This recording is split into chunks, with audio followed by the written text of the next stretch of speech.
Greetings, Heartbreaking Talks listeners. Today's story is guaranteed to leave you amazed. Without further delay, let's dive in right away. Story 1.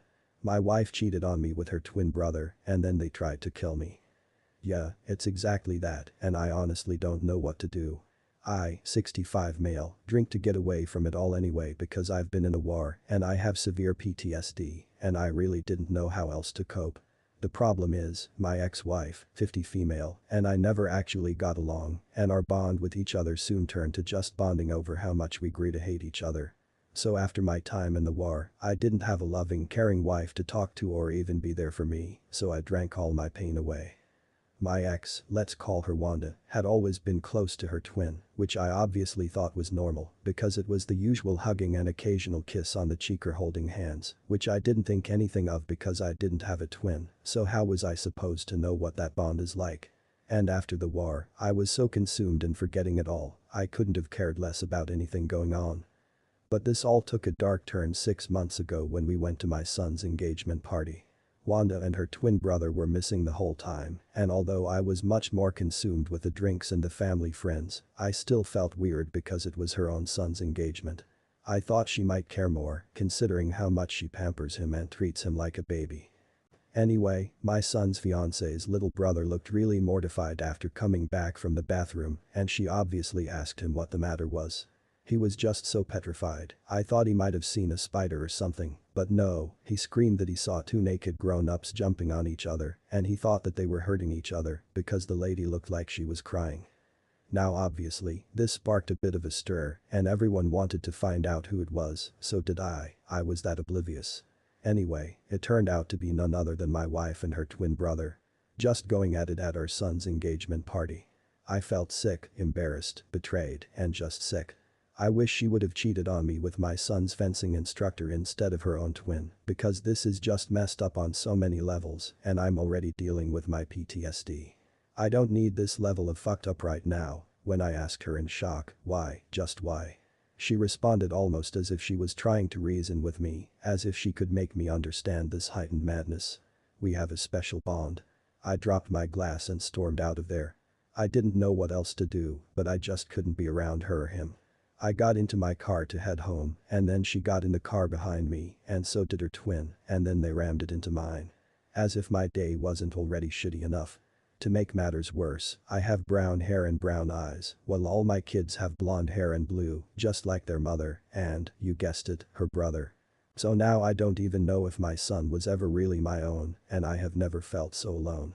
Have any of you ever experienced something like this, and what can I do for myself after this? Story 2. My wife cheated on me while I was hospitalized.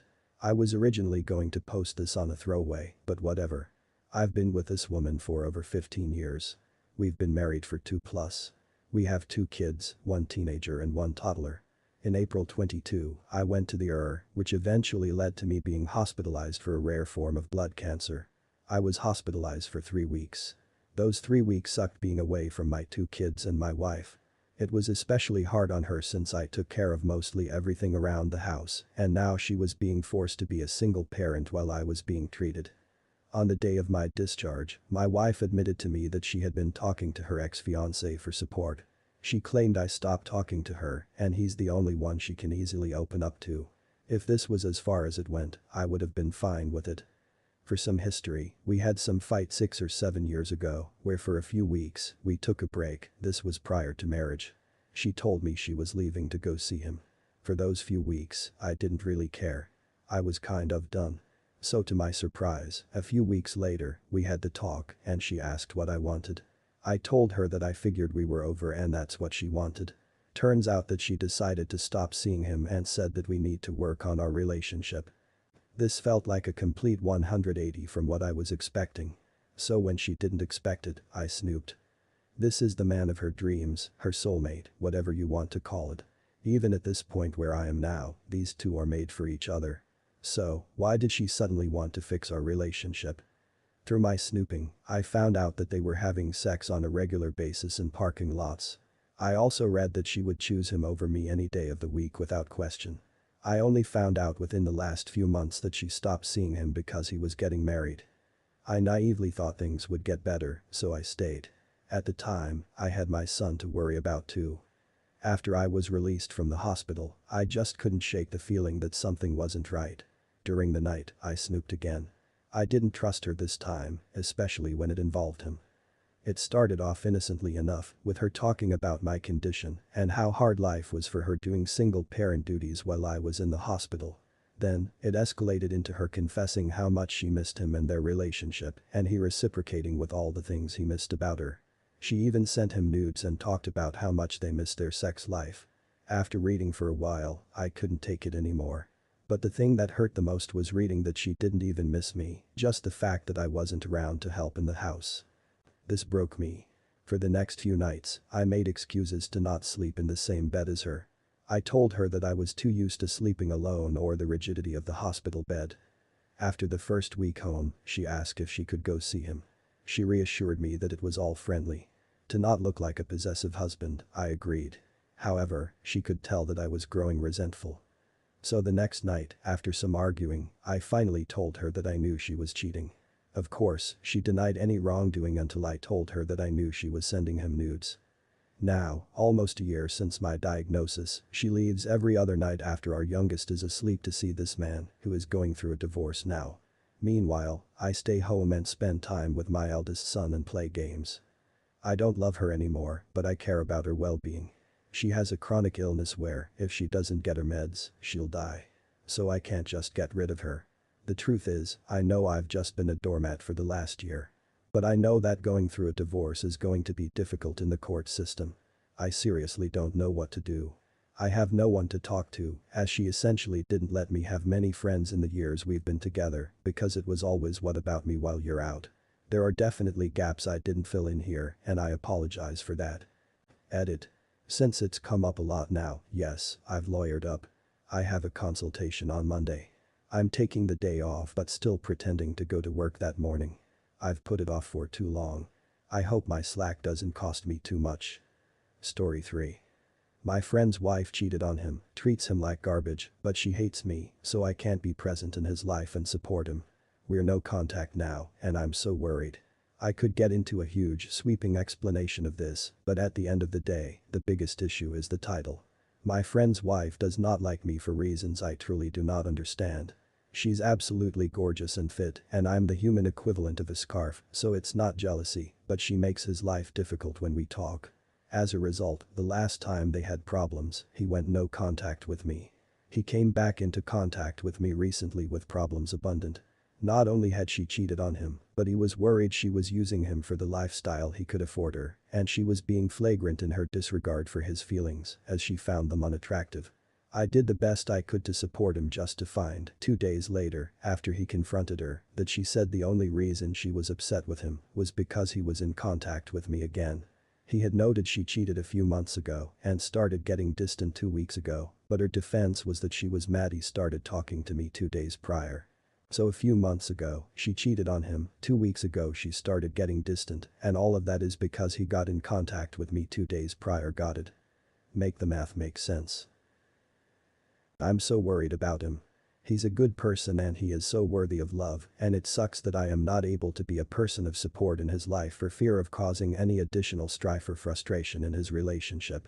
We live in an area heavily focused on outward appearances and keeping up with the Genesis, and my heart breaks that as a result of these external forces, he may not be getting the support or help he needs, whether that is support to persuade him to insist on marriage counseling, so they no longer have hiccups, or to move on to someone who could love him for who he is, whatever is best for him and would make him happy, I don't know, and it just is a major bummer all around. Story 4. My wife cheated on me. We're going through the divorce process and living in the same house. She is gaslighting the hell out of me. I feel like staying under the same roof is horrible for my mental health. Need some advice. As the title suggests, my wife cheated on me multiple times throughout the last few months. I had a sneaking suspicion pretty much immediately when the affair started. However, she was so convincing when I talked with her. I was never vindictive or overly confrontational when I brought it up, but man, when I did, she'd flip the script on me like I'm some kind of bad guy for trying to discuss our relationship and questioning her integrity. Anyways, I found out she was constantly on her phone, and one night, not proud of this, I did what I had to do and read her text messages. I confronted her the next morning about the affair and she lied. I confronted her again, this time telling her I have seen her text messages and she lied again. Finally, I had to literally recite some of the messages I read and she just fell silent. Her response to all of this was not to apologize, but instead she told me if I didn't push her to that point, she never would have done it. I know I'm an anonymous stranger on the internet, but guys, when I tell you I have never in my life done anything to my wife that would make her cheat, I'm not kidding. I've never been physical with her, never yelled at her, never really done anything that would make me question my own integrity. Truly. I'm not perfect, but I honestly have been a good husband to her. Well now, living with her has been hell. She is telling anyone and everyone we know that I have emotionally abused her. Even after finding out, I have never been mean, yelled, etc. I've told her I'm heartbroken and we're definitely getting a divorce, but honestly, that's where it starts and ends. Every little word that comes out of my mouth she twists like I'm some kind of bad guy. She claims I'm gaslighting her, which is crazy because she is gaslighting me. She's always mean and confrontational when I see her, and honestly, I don't really say anything because I just know it'll be taken the wrong way or twisted in a way I didn't intend, and she'll start an argument. What should I do? Why is she being so horrible? Shouldn't I be the one mad at her? Honestly, I just want to get through this divorce process and move on, but she is so combative that it's making a cordial divorce very difficult. At first, her gaslighting was getting to me. I was questioning myself hard, but I've had some time to step back and think rationally, and what she is claiming simply is not true. Someone, help a brother out because I'm struggling. Edit 1. Holy shit, the amount of advice support I've gotten from all of you is mind-blowing. To anyone that contributed, I truly mean this, thank you. Edit 2. It's been a day since I posted. I immediately implemented the Greyrock method following this post, and it is working. It's driving her crazy and, in return, keeping me grounded. This post has saved my sanity. Thank you all so much. Update. My wife cheated on me, and we're going through the divorce process while living in the same house. She is gaslighting the hell out of me. I feel like staying under the same roof is horrible for my mental health. I need some advice. If you're going through the divorce process or if your spouse cheated on you and is making you feel bad about it, I feel like I have some solid advice to share. My soon-to-be ex-wife and I are well on our way through the divorce process now. I didn't procrastinate too much on the divorce, didn't second-guess myself, kept the course, and because of that, I'm almost free. My soon-to-be ex has done and said some extremely crazy, illogical, and hurtful things along the way. At this point, every word she says further seals this divorce and solidifies my decision. I've been told I made her cheat, ha. I've been told I abused her, ha. Definitely not. I've been gaslighted on multiple occasions during our settlement that the morally right thing to do is, ha, and the list goes on. Sometimes I wonder if she's even living on planet Earth with how she's thinking about things. This divorce has opened my eyes quite a bit and I'm realizing I was a little bit of a sucker. I love with my whole heart and because of that, I've allowed her to manipulate my emotions along the way, question myself, etc. I fell into an empathy trap, and what I mean by that is I empathize with her, even when the things she thought or said made no sense. I unintentionally fueled completely irrational thoughts. The script has been flipped entirely. She doesn't even know how to interact with me when she can no longer manipulate me. Thank you to all of you wonderful people who recommended Greyrock. And because of that, the only thing she can do is get mad, explode, etc. Essentially, go into an unprovoked rage. If I snapped one day and called her every name in the book, it would be the equivalent of resuscitating her.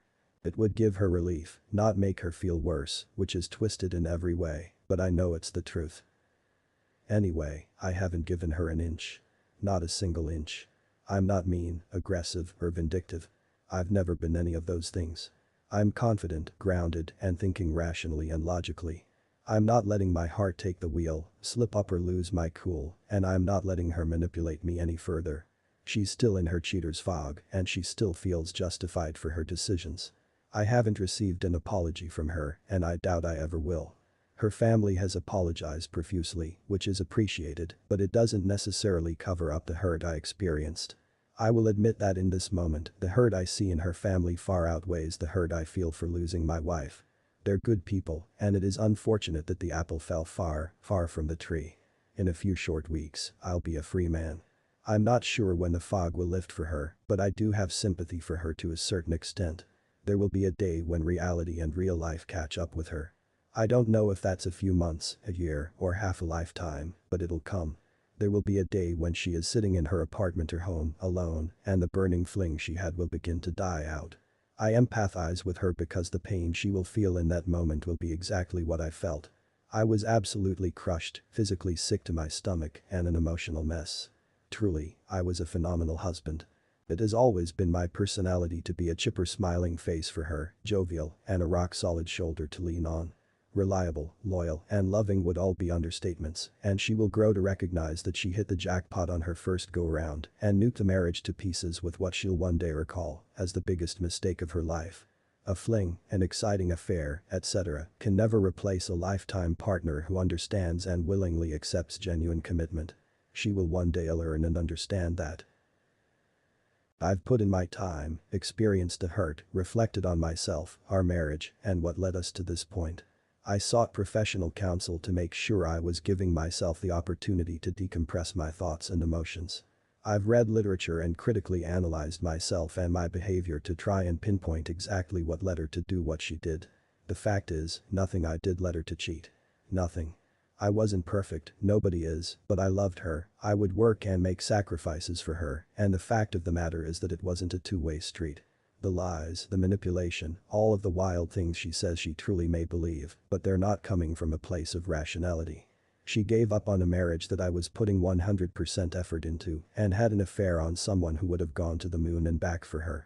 It destroyed my confidence, not going to lie, but in these moments of absolute emotional agony and adversity, it will make me a better man on the other side. Guys, seriously, if you're unhappy in a marriage, communicate. Do not cheat. And if you do cheat, own up to it. Look inward, don't further hurt those around you and blame them. I could have saved myself hundreds of hours of ruminating and self-blame if my soon-to-be ex had simply said, "Hey, I'm sorry, I messed up." I don't know if anyone here needs to hear this, but if you're currently playing the blame game, feeling down, or like you've taken a hit to your confidence, stop. Self-reflection is powerful, and constructive criticism can be helpful to a certain extent, but you cannot be held responsible for someone else's character flaws.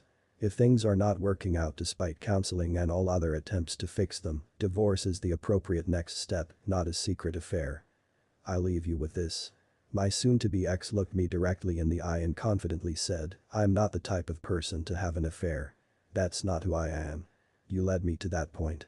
If you've ever heard this phrase before or hear it in the future, disregard it. It's nonsensical.